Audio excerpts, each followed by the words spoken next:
Guys, gumawa ako ng video dati na sabi ko, pag bibili kayo ng second hand car, para masigurado na hindi hot car at hindi utang yung sasakyan na binili ninyo, mag-verify muna kayo sa LTO at PNP kasi mamaya makabili kayo ng carnap o kaya naman yung hindi pa tapos yung loan sa bangko tas binenta. Okay? So, kayo ngayon yung mamumroblema pag nakabili kayo nun.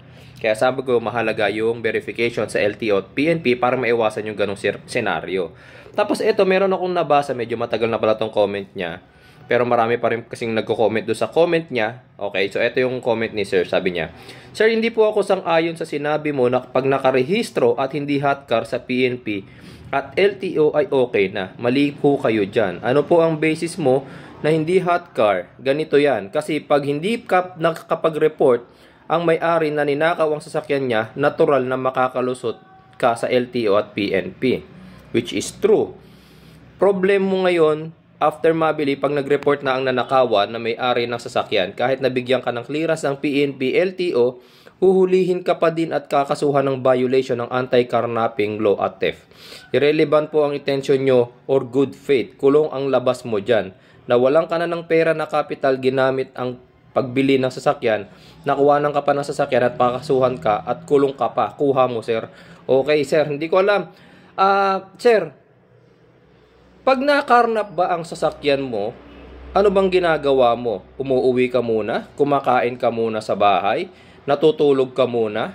Nakarnap ang sasakyan mo ng Lunes, nagtatrabaho ka, so kinabukasan kailangan mo pang pumasok, ang day off mo linggo pa, so sa linggo ka pa magre-report na nakarnap ang sasakyan mo kasi yun lang ang day off mo, yun lang ang free time mo. Hindi ba sir, kapag nakarnap ang sasakyan mo, magpapail ka kaagad on the same day at the same time na na-realize mong nakarnap ang sasakyan mo.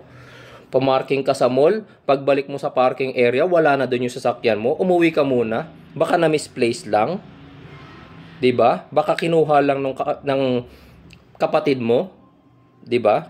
O baka inilipat lang ng mall parking attendant yung car mo kasi maglilinis sila sa parking area. Sir, from the moment na makarnap ang sasakyan mo, magre-report ka kasi kaagad niyan. Okay, so kapag na-verify ng PNP na nakarnap ang sasakyan mo at hindi ka nagbabluff lang, ipapile ka agad nila yan. Parang nationwide, ma-alarma po agad. Inuunahan din kasi nila yung mga carnapper na maibenta yung sasakyan mo. Ano yun sir? Mas nauna pang maibenta ng carnapper yung sasakyan mo kaysa makapag-file ka? Siyempre hindi. Another thing, ano bang kailangan ng seller para maibenta ang sasakyan? Original ORCR. Deed of sale na may pirma mo. ID mo, Xerox ng ID mo, dalawa. Don't tell me sir, yung mga documents na yun nilagay mo pa sa loob ng sasakyan mo.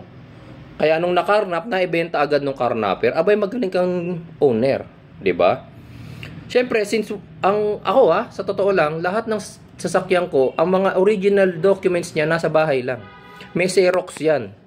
Yung Xerox ang dinadala ko araw-araw. Okay? Hindi ako nag-iiwan ng deed of sale sa loob ng sasakyan na may pirma ko. Hindi rin ako nag-iiwan ng Xerox ng ID ko na may pirma ko. Parang ako na mismo ang nagsabi sa mga carnapper na pag nakarnap nyo to, madali nyo mabibenta pag gano'n ang ginawa mo, sir. 'Di ba? So kapag nakarnap ang sasakyan mo, bossing, hindi mo na hihintayin ng ilang araw. Kahit na sabihin mo may pasok ka pa, may trabaho ka pa, nakarnap na ang sasakyan mo, unahin mo pang pumasok sa trabaho. Siyempre, kung walang original documents ang magnanakaw, siyempre lahat naman yan Kaya ang nakarnap yung sasakyan mo, walang original documents na hawak yan. Kasi hawak mo. Anong gagawin nila? Magpapagawa sila ng peke para maibenta yan. Tsaka yung ibang nagkakarnap mga bossing, halimbawa ang sasakyan mo nakarnap ng Quezon City, ibebenta sa Quezon City rin, hindi. Usually ang mga nangangarnap mga bossing, halimbawa nakarnap ang sasakyan mo rito sa Metro Manila, ibinebenta yan bandang Samar, Visayas, Mindanao, ganun nila binibenta. So it takes weeks, it takes days or weeks bago nila yan ibenta kasi parang pinalalamig nila yung sitwasyon. Hindi yun yung pagkakuha benta agad unless kakatayin yung sasakyan mo. Okay? So, kaya ako sinasabi na kapag bibili kayo ng sasakyan, verify nyo sa LTO sa PNP kasi nga, yun nga yung best way para malaman ninyo kung karnap. Actually, si LTO hindi pala karnap. Okay? Kahit mag-verify kayo kay LTO, hanggat hindi nagbabato ng update si PNP, kay LTO hindi yan karnap. Okay? Si PNP pa rin ang unang-unang nakakaalam na karnap ang sasakyan mo. Si LTO, unless makakapagbato nga ng system, si PNP kay LTO na karnap yung car.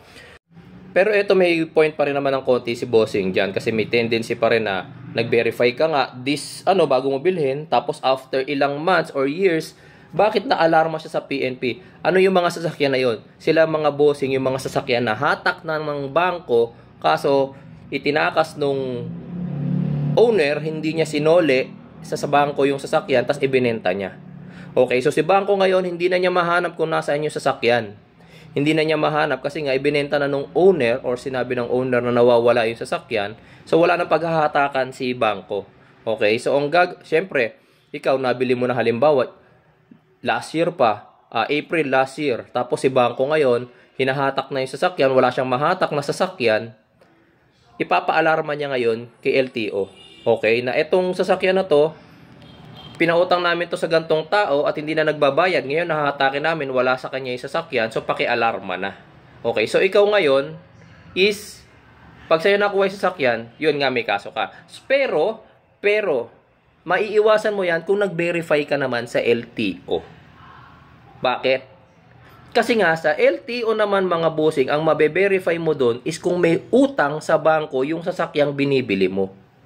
Okay, so kung may utang siya sa bangko, tapos, binili mo nang walang proof na fully paid na yung sasakyan, pagkakamali mo pa rin.